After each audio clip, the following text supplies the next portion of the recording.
middle of nowhere has been recognised by Israel. All this might piss a few people off. So Christmas is almost upon us once more, and soon a chunk of the world's population will be gathered around unwrapping various unwanted socks and jumpers, whilst of course celebrating the birth of Jesus Christ. So what better time to re-examine the story of Jesus, albeit from a rather different angle. A while back, a friend told me of a town hidden away in the mountains of North Japan where the locals genuinely believe Jesus lived and died.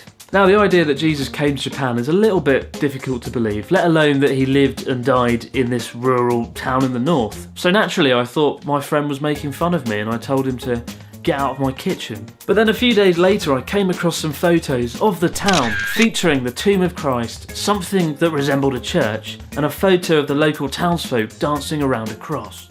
And then I felt very, very confused. The town in question is called Shingo, and it's about 3 hours north of Tokyo by bullet train, in the region of Aomori. And having seen these photos and heard this bizarre story, I figured we're going to have to go up there and see for ourselves and try and work out what the hell's going on. I won't lie, we've got quite a few questions that need answering here. Number one, why did Jesus come to Japan? Number two, how did he get to Japan? I mean, it's quite far, isn't it? And number three, how did he get away, how did he escape the whole crucifixion thing? So let's go to Shingo, and let's go and find the tomb of Jesus Christ and find out what really happened 2,000 years ago.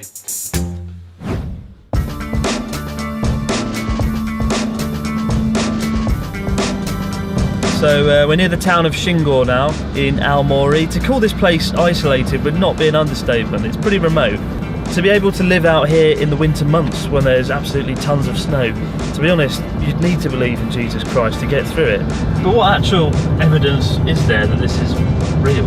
Well, apparently they've got this summer festival every year, and they dance to this song, and the lyrics of this song has got this strange language that is not Japanese, and some people say that it's based on Hebrew. It's pretty random. Yes, I know. So that is why there are some things that make them believe that it's true, and we need to check it out. The first thing you'll see before reaching the town is this sign, and seeing it for the first time out here in the middle of nowhere is an utter mindfuck.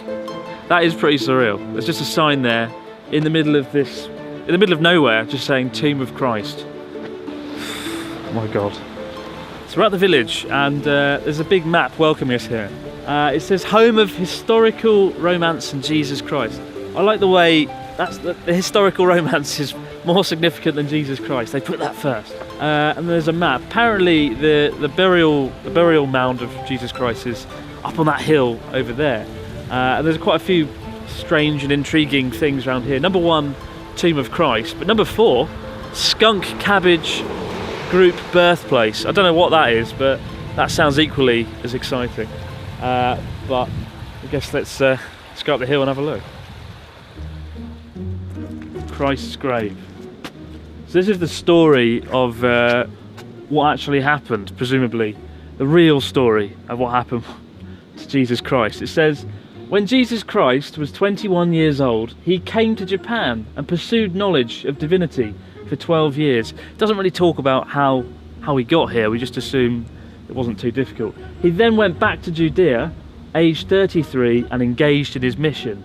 He was here 12 years. Yeah, right. Yeah. However, at that time, people in Judea would not accept Christ's preaching. Instead, they arrested him and tried to crucify him on a cross. His younger brother, Iskudi, casually took Christ's place and ended his life on the cross. So his younger brother, who you may or may not know about, Iskidi, casually took Christ's place on the cross. Casually nailed. Look, all right, casually, I'll take care of it. I'll do it, no problem, Jesus. I'll get nailed to a cross. And then Christ, who escaped the crucifixion, went through the ups and downs of travel, and again came to Japan. The ups and downs of travel. Only 8,000 miles.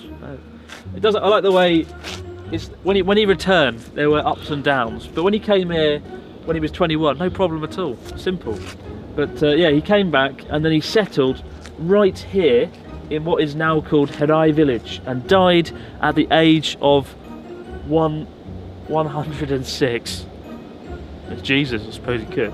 The above description was given in a testament by Jesus Christ himself. There you go. It's the real story of what happened. I can see the cross up there. Let's go and have a look.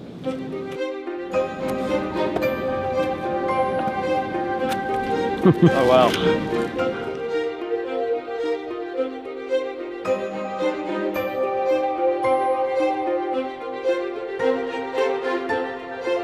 So this is the mound, the burial mound of Jesus Christ.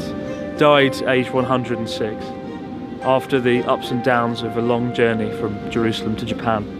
There's a little rock here and it says "Arigatou gozaimasu," thank you very much. Presumably thanking him for coming and living here and moving here, you know, like he did. Although really he didn't sacrifice anything then, did he? No, I It didn't. was his brother. I didn't think His brother, didn't he? His brother casually took his place. His brother casually took the place on the cross. What did Jesus do? Surely this story is flawed because it makes him look like a coward. I don't want to get nailed to a cross. Fuck it, I'm going to Japan. That's basically what happened. That was pretty casual. And then he lived to 106. And then here, and I'm not making this up, there's a stone dedicated by the ambassador to Israel, Eli Cohen, in 2004. It says here, the stone on the right was dedicated by the municipality of Jerusalem as a testimony of friendship between the town of Shingor and the city of Jerusalem and the state of Israel, June 6th, 2004.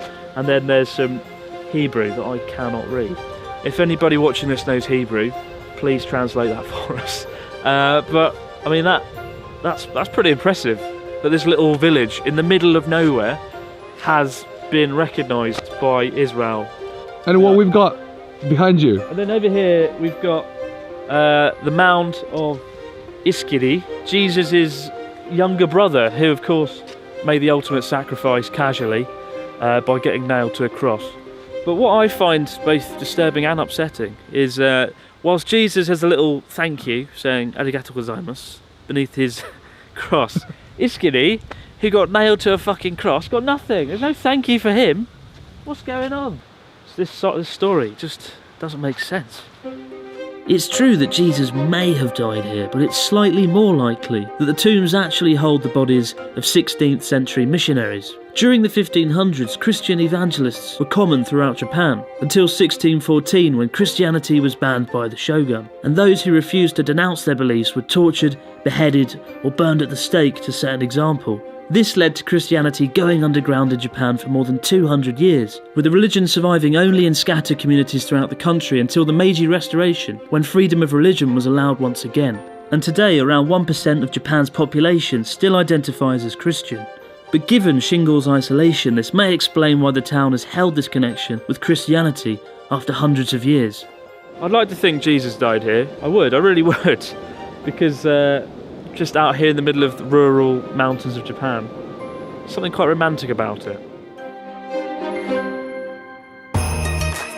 Well, not all of our questions were answered, but I definitely think there was still some valuable lessons to be learned from this trip. For example, I learned that when the shit hits the fan, get the fuck out of there quick and let one of your siblings get nailed to a cross instead. I mean, that was pretty good advice. But what do you make of it all? Let us know in the comments section below. I've also put an article in the description box with more details as well as directions on how to get there if you're thinking of making a pilgrimage yourself. I still feel we didn't really get an answer on how Jesus actually got to Japan, but there's that line that I can't get out of my head, that line about Jesus going through the ups and downs of travel. Because in that one line you can almost picture that epic journey, that epic quest that Jesus would have endured on his return trip to Japan.